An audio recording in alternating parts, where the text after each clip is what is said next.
يروجيتشو مزيكا خاتيجيك.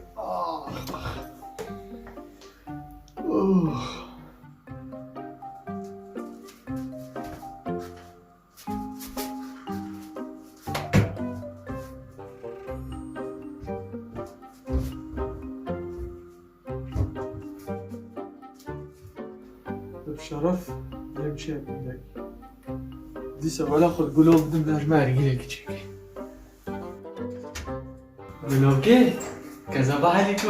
اش ما رافع احمد نسيقر لي واحد شفتها تشبي تبي فاري رابي شو يجي قد حاجب كين بو لا حول ولا خجنا قابها ما خور خجي فحمة ارجيله ابدا دي سابو كافيتيريا ياو دابا لا خرج ما فاك بلا نطبخ ميني باقش بتشيك ياو دابا لا مفرغ يخو باقش بكن هي مال ميراد تبدا مبدا 5 دقائق يا ورا جدي لا مفرغ بشوف هذا باقش بكن اشتا ارجيلك يتشكم هوسره هي ازوار مش دلالة فراغ اجيب شو والله بتقول لك يا اخو هادي مال ميرادي نم جابته نادا غربه بسو 4 ساعات سلين قلنا صباح التليفارة جابته ليا ويك اللي كان مالت فراغ ما بدي شوشتنا دقش خرب كبي انترنت ده واتساب وفيسبوك ده ما استغفر الله يا ربي استغفر الله بدي سبلش طلبات الخبز تفطاري نبي صوت قولوا كيف فينا لا لحظة لا ارجيلك يتشكم بيشتغل ها اللي هي فيها تمام تمام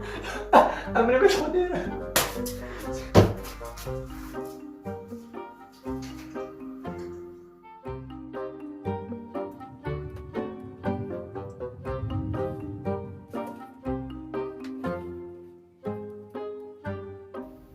استغفر الله يا ربي بو 4 ساعات هي في فحم بين خستي نفك في بعض قبل كدبو تشيبو تشاش في تشيبو ما تمري ما تقولها مسلسل ام كوش كان هي شايفه